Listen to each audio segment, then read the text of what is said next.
जय हिंद सभी को। जो भी भाई बहन मुझे देख रहे हैं, सबसे पहले तो मैं आपको बताना चाहता हूं कि जो भी मैं बातें बोलूँगा वो आपके सामने है। मैं हरियाणा पुलिस वॉरियर में आपको ये पीडीएफ प्रोवाइड करवा दूंगा जो आईएसआई दिल्ली ने रिपोर्ट दी है, ये रिटर्न में दिया है नॉर्मलाइजेशन को लेके रिप्लाई। इसमें से ही आपके सारे पांचों आंसर मैं देने की कोशिश करूँगा। और साथियों, मेरे जो मैं बात बोल रहा हूँ वो जज तक नहीं जा रही, ना वकीलों तक जा रही।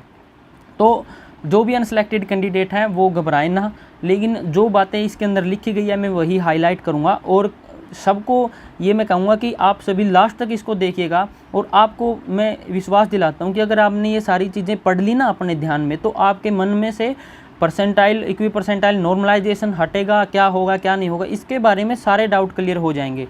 हमने तो 15 तारीख को जब हम वहाँ पे गए थे सुप्रीम हाई कोर्ट में, सुनवाई 1 घंटे सुनी हमने, सारी की सारी बहस देखी। वहाँ पे सभी वकीलों ने अपने पक्ष रखे और श्रुति मैडम ने, सरकारी वकील ने वहाँ पे अपना प्रेजेंट किया सारे का सारा मामला। और जो जज साहिबा थी, वैसे तो उन्होंने सरकारी वकील ने ये पांचों क्वेश्चन बातों ही बातों में डिस्कस हो चुके थे वहाँ पे, कभी आगे कभी पीछे। तो फिर भी सभी जो वकील थे वो ज़्यादा थे, यानी कि उनकी जो क्वेश्चन थे वो सारे के सारे पूछ के 5 क्वेश्चन बनाए गए। जज साहिबा ने दोबारा से इनको जस्टिफाई करने के लिए बोला है 29 तारीख को। तो हम कोशिश करेंगे कि 29 को भी जाएं। और आप सभी जो भी अपडेट लेनी है Haryana police male female constable और दुर्गा शक्ति से रिलेटेड, जो भी भाई बहन मुझे देख रहे हैं, वो इस हरियाणा पुलिस वॉरियर के नाम से अपना टेलीग्राम ग्रुप है, इसको ज्वाइन कर लो जल्दी से जल्दी। इसमें ही सारी इन्फॉर्मेशन सबसे पहले और सबसे ऑथेंटिक जानकारी साझा की जाती है, ठीक है। तो मैं अपनी बात शुरू करने से पहले एक बार ये भी बता दूं कि वहाँ पे वकील है जो उन सभी के ग्राउंड अलग अलग है। रजत मोर जसबीर मोर के खिलाफ है, अंकुर मोर जसबीर मोर के खिलाफ है। अंकुर मोर का केस है कि अंकुर सिया का कहना है कि परसेंटाइल और इक्वी परसेंटाइल बेस्ट है, जबकि जसबीर मोर नॉर्मलाइजेशन हटाने के लिए अपने काम कर रहे हैं। तो ऐसे ही हर एक ग्राउंड अलग अलग है और मेल और फीमेल में अलग अलग ग्राउंड होने के कारण ये सारी चीज़ें आपकी कॉम्प्लिकेटेड हो गई है। लेकिन आप सभी जब ये मेरी वीडियो देखोगे तो आपके लिए कोई भी चीज़ें अब ऑकवर्ड नहीं लगेंगी। तो आप देखिएगा, अब जो ये रिप्लाई में से मैं आंसर दे रहा हूँ, इसमें से क्यों दे रहा हूँ, आपके साथ ये चीज़ें साझा इसलिए कर रहा हूँ ताकि आप मेरे ऊपर जो कही गई बात है उसको ऑब्जेक्ट ना करो। ये देखो, मैं आपको अगर इसकी ऑथेंटिकता की बात करूँ तो ये इतना है कि देखो, जब शुरू वाला परसेंटाइल प्लस एक्स्ट्रा फीमेल का जो रिजल्ट आया दिसंबर में, उसके बाद जैसे ही आवाज़ उठी कि ये जो तरीका है गलत है रिजल्ट निकालने का, फॉर्मूला गलत है, तो उसके बाद HSSC के ऑफिशियल आपके ISI दिल्ली गए थे, आपको नहीं पता हो, कई सारी मीटिंग हुई है।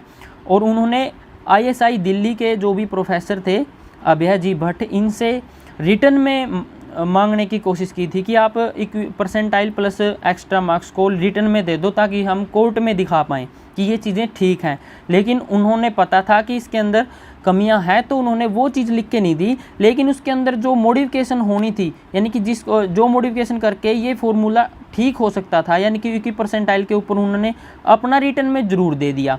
तो ये 3 मार्च को रिटर्न में दिया गया है, आप सभी ये नोटिस रखना। और जो मान के चलो कुछ अनसिलेक्टेड कैंडिडेट में ये बोलते हैं कि हम गए थे यहाँ पे और ये जो ISI दिल्ली के जो भी प्रोफेसर हैं इन्होंने ये सारी की सारी बातें गलत कही हैं, उनका ये कहना है। मेरे पास कुछ ऐसी भी इन्फॉर्मेशन आई थी कि वो उन्होंने तो वैसे ही लिख के दे दिया। मैं तो ये बात कहूँगा कि जो कोर्ट है, अगर ये सारी बातें गलत भी है, अगर आपने कोर्ट ISI दिल्ली ने ये रिटर्न में दे रखा है, ये जो आपके सामने ये मैं अभी दिखाऊंगा, तो ये कोर्ट इसको चाहे वो ये टोटली 100% गलत भी हो तब भी इसको ठीक मानेगा, क्योंकि ये रिटर्न में है। और ISI एक ये नेशनल बॉडी है, इसकी जो सारी की सारी रिपोर्ट होती है वो ऑथेंटिक मानी जाती है। उसके बेस पर आपका जो जुडिशरी है या कोई भी जो भी जज है वो डिसीजन ले सकता है। तो कहने का मतलब ये है, तो ये पूरी ऑथेंटिक जानकारी है और इसी के अंदर से जो भी लिख रखा है वो चीज़ करेंगे।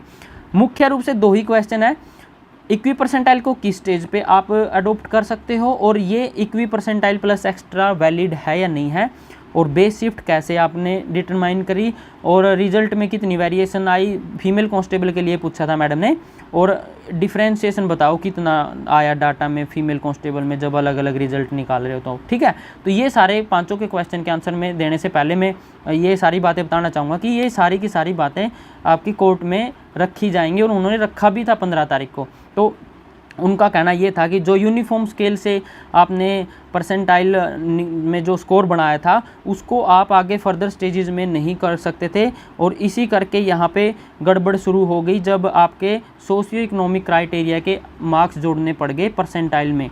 तो आपकी जो सेकंड स्टेज थी यानी कि एक्स्ट्रा वाली, ये फर्स्ट स्टेज है रिटर्न, सेकंड के जो आपके सोशियो इकोनॉमिक प्लस एजुकेशन के नंबर मिलने हैं यानी कि एक्स्ट्रा नंबर मिलने हैं, यहाँ पे जब आपने परसेंटाइल में एक्स्ट्रा जोड़े तो ये अलग एंटिटी होने के कारण एनोमलीज क्रिएट हो गई और यहाँ पे दिक्कत शुरू होगी। तो अब इसके ऊपर उन्होंने कहा है कि जो वेटेड ट्रांसफॉर्मेशन स्कोर था इसके अंदर ऐड करने से दिक्कत होगी। तो अब यहाँ पे आप इसको क्या कर सकते हो, देखो इसके अंदर सबसे पहले कहा इन्होंने कि नॉर्मलाइजेशन की सेकंड स्टेज पे अगर हम बात करें तो सबसे पहले अगर एक शिफ्ट होती तो कोई दिक्कत ही नहीं थी, आपका परसेंटाइल स्कोर आप नॉर्मलाइज को आप कंसीडर कर सकते थे। लेकिन स्टेज कई होने के कारण आपका जो नॉर्मलाइज स्कोर है इसको ही आपने देखो हर स्टेज में रिकमेंड करना था, यानी कि आपको उसको वहाँ पे रखना था, यानी कि रिटर्न प्लस एक्स्ट्रा के बेस पे अपनी मेरिट बननी थी। तो जो आपका रिटर्न था वो आगे स्टेजेस में भी रिकमेंड होता, इस करके वहाँ पे करंट सिचुएशन में यहाँ पे ये दिक्कतें आई। और जो कि अब जिन नॉर्मलाइज स्कोर है वो परसेंटाइल पे बेस्ड होना चाहिए। क्यों होना चाहिए, देखो आपको पता है कि जब हमारा PST आया शुरू में, जब लगभग 40,000 बच्चों का जो आया था अपना मेल में, बता रहा हूँ फीमेल का भी ऐसे ही है, तो वो किससे आया है, परसेंटाइल से आया। तो आगे जो आपकी फर्दर जो भी मेरिट बनेगी, जो भी सेकंड स्टेज में जाना है या जो भी मेरिट बननी है वो किस पे बेस्ड होनी चाहिए, स्टिल से शुड का मतलब होनी चाहिए स्टिल बेस्ड ऑन परसेंटाइल, क्योंकि आपका PST से आ गया। तो ये चीज़ इससे बेस होनी चाहिए, इसलिए आपको इक्वी परसेंटाइल मेथड लगाया गया, ना स्केलिंग लगाया गया ना मॉडलिंग लगाया गया, राइट। तो 3 जो मेथड थे जो पीछे कह रहे थे कि देने थे, 3 मेथड में से एक सिलेक्ट होएगा, तो उसमें से इक्वी परसेंटाइल इसलिए बेस्ट था कि जो आपका रिजल्ट है वो परसेंटाइल पे बेस होना चाहिए था, जो PST आने से पहले लगा था। ओके, अब मैं सबसे पहले आपको सेकंड क्वेश्चन का आंसर देना पसंद करूँगा।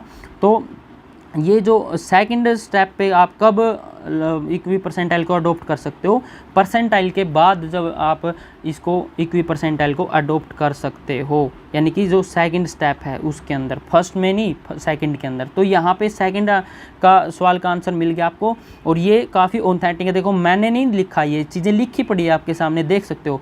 अब मैं फर्स्ट क्वेश्चन का जो सबसे इंपॉर्टेंट है उसका मैं आंसर देने की कोशिश करूँगा। देखो, the percentile are pulled back into the presumptive scale, presumptive scale के अंदर पुल बैक करो। प्रिजम्पटिव स्केल का मतलब ही इक्वी परसेंटाइल है, यानी कि एक स्केल होते हैं, अलग अलग स्केल पे जब आप चीज़ों को करते हो तो उनका जो स्कैटरिंग होती है, यानी कि उसकी जो आपका जो होता है वो अलग अलग आता है। तो इसीलिए इसको प्रिजम्पटिव स्केल को ही इक्वी परसेंटाइल बोला गया इन्होंने।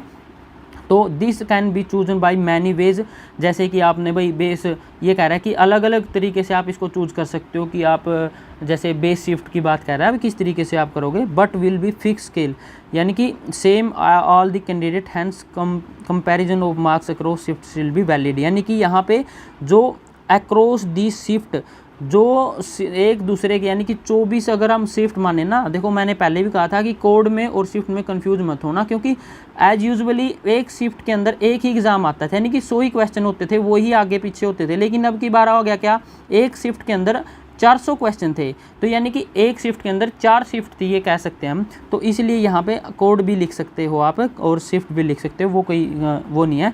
तो आपका कंपैरिजन है ना, इसमें लिख दिया, देखो हैंस कंपैरिजन ऑफ मार्क्स, जो आपका प्रिजम्पटिव स्केल से मार्क्स बनाओगे ना आप, ये वाले वो आप डिफरेंट स्कोर या शिफ्ट के लिए आप कंपेयर कर सकते हो, यानी कि वो एक्चुअल माने जाएंगे कि आपने स्कोर ही इतना किया था, जो आपने गट बढ़ के हुए ना नंबर, वो ही आपका एक्चुअल स्कोर है, उसको वैलिड मान सकते हैं। तो ये देखो आपके सामने फर्स्ट क्वेश्चन जो आपका पूछा गया है कि क्या equi percentile plus extra valid है कि नहीं है, उसको इन्होंने बोल दिया है कि ये वैलिड है, और प्रिजम्पटिव स्केल को ही इक्वी परसेंटाइल बोल दिया। अब सबसे इम्पोर्टेंट बात यहाँ पे आ जाती है कि जो साथी बोल रहे थे कि एक ही शिफ्ट के अंदर कम ज़्यादा नंबर कैसे बढ़ सकते हैं, वो सुन लो ध्यान से भाई। वो कम ज़्यादा नंबर इस करके बढ़ सकते हैं, यहाँ पे क्लियरली लिखा है, मैंने नहीं लिखा कि एक बंदे के ज़्यादा बढ़ेंगे एक बंदे के कम घटेंगे, ठीक है। आप सभी देख सकते हो छठे पॉइंट में अंदर साफ साफ ISI दिल्ली ने रिप्लाई दे रखा है, as the term equi percentile suggest any two candidate with the same percentile. Same percentile से आपका नॉर्मलाइज स्कोर क्या हो सकता है, सेम घट बढ़ सकता है, लेकिन साथ में मोर ओवर देखो नीचे एक पॉइंट ऐड कर दिया इन्होंने, यहाँ पे ये चीज़ें ध्यान देने वाली बात है। Between any two candidate the one with higher percentile will also have the higher normalise score. तो ये कौन कह रहा था कि रिजल्ट में आपकी गड़बड़ है, यहाँ पे ये बात मैंने नहीं लिखी, मैं बार बार यही चीज़ इसलिए दोहरा रहा हूँ क्योंकि मुझे ब्लेम करेंगे कि ये आपने बोला है, तो इसीलिए मैंने सारी ऑन स्लाइड पे समझाने की कोशिश की है कि हायर परसेंटाइल के साथ आपका हायर स्कोर, हायर उसको स्कोर दिया जाएगा नॉर्मलाइज करने के बाद। यानी कि अगर आपके 70 थे और 60 थे, तो अगर आपकी शिफ्ट में बढ़ने हैं तो 70 वाले के 8 बढ़ेंगे और 60 वाले के 5 बढ़ेंगे, तो ये वैलिड माना जाएगा भाई। ये लिख रखा है ऊपर, यहाँ पे देख सकते हो छठे पॉइंट में, तो ये सारी चीज़ें वैलिड हैं। मैंने पहले इस चीज़ को ज़्यादा एलोबरेट इसलिए नहीं किया था ताकि मैं सोच रहा था कि आपकी कई चीज़ें ना ही बताएं तो ठीक है, क्योंकि कोर्ट में सारी चीज़ें प्रेजेंट हो ही जाएंगे, लेकिन फिर भी बहुत सारी रूमर्स फैलाए गए बच्चों के द्वारा कि ये हो गया वो हो गया, भर्ती कैंसिल हो जाएगी, मेरे पास मैसेज आते हैं, तो इस करके मैंने ये पॉइंट आपको दिखा दिया भाई। अगर कोई बोले ना कि क्यों घट बढ़ गए कम ज़्यादा, तो ये पॉइंट दिखा देना और ISI दिल्ली का नाम लिख के वहाँ पे दिखा देना कि ये लिखा पड़ा है भाई, इसीलिए घटे बढ़ेंगे। ये फॉर्मूले बाय डिफ़ॉल्ट फॉर्मूले के अंदर चीज़ें होंगी, हम नहीं करेंगे ये चीज़ें। तो आई थिंक आपने सारी चीज़ें ठीक तरीके से समझ ली होंगी। और रही बात तीसरे चौथे क्वेश्चन की, देखो बेस शिफ्ट क्यों कैसे मानेंगे, वो बेस शिफ्ट के लिए इन्होंने देखो ये लिख रखा है, प्रिजम्पटिव स्केल को जब आप चॉइस करोगे तो ये मान लिया कि किस तरीके से आपने शिफ्ट चूज़ करनी है, रैंडमली चूज़ कर सकते हो, जिसमें ज़्यादा कैंडिडेट बैठे हैं वो चूज़ कर सकते हो। तो ये सारे पॉइंट इन्होंने बेस शिफ्ट कैसे चूज़ करोगे ये यहाँ पे इसने दे दिया। तीसरा क्वेश्चन का ये हो गया आंसर। चौथा और पांचवा क्वेश्चन देखो, रिजल्ट वेरिएशन कितना हुआ, 180 फीमेल कांस्टेबल बार हुई या 200, ये देना आसानी है। और जो डाटा का वेरिएशन कितना हुआ ये हम नहीं दे सकते, वो HSSC देगी, वहाँ उसके पास डाटा है, वो सरकारी वकील प्रेजेंट करेगा। तो चौथे और पाँचवें सवाल में का कोई अपने को देने का कोई तुक नहीं था। मेन जो सवाल थे 3 थे, इन तीनों के आंसर मैंने दे दिए। मैंने नहीं दिए, ये एक्चुअली आपके सामने ही है। मैं ये वीडियो, ये जो पोस्ट है इसके बाद ये जो रिप्लाई है इसके स्क्रीनशॉट वहाँ पे शेयर कर दूंगा, आप खुद पढ़ लेना, आपका खुद पेटा भर जाएगा। तो सारे साथी जो भी सिलेक्टेड अनसिलेक्टेड हैं, इस वीडियो को ज़्यादा से ज़्यादा शेयर कर दो भाई। और जो भी बहनें डरी हुई हैं, मैं कहता हूँ कि आपको डरने की ज़रूरत नहीं है। ये क्वेश्चन क्यों पूछे, देखो मैं फीमेल कांस्टेबल को अगर मैं कहूँ कि ये क्वेश्चन क्यों पूछे गए, अगर आपका ये था कि कोर्ट में कि आपका जो नोटिफिकेशन बाद में आया तो आपका वहीं पे बात ख़त्म नहीं कर देनी चाहिए थी, तो जज साहिबा ने ये आगे क्वेश्चन क्यों पूछे। अगर नोटिफिकेशन का चक्कर होता ना कि नोटिफिकेशन की वजह से आपकी नॉर्मलाइजेशन हट जाती फीमेल कांस्टेबल में, तो उसने सीधा श्रुति मैडम ने ये बोल दिया था कि हाँ मैडम जी इनका आफ्टर एग्ज़ाम आया है, तो वहाँ पे तो कोई आर्ग्यू करने की बात ही नहीं थी। अगर जज साहिबा को वो लगता है कि नोटिफिकेशन बाद में आया तो आप नहीं कर सकते, तो वो अभी तक निर्णय दे चुकी होती फीमेल कांस्टेबल पे, लेकिन उन्होंने फिर भी आगे जानने की कोशिश करी। क्योंकि वो इस चीज़ को ज़्यादा माइंड नहीं करेंगे। अगर फॉर्मूला बेस्ट है तो मोहर दोनों पे लगेगी और दोनों भर्तियाँ एक साथ पूरी होंगी। यही बातें मुझे बतानी थी। Thank you for watching. और मैं कहूँगा कि आप हरियाणा पुलिस वॉरियर में ज़्यादा से ज़्यादा संख्या में जुड़ जाओ। अगर मेरी इन्फॉर्मेशन ऑथेंटिक लगी हो तो press the bell icon and thank you for watching and God bless you all.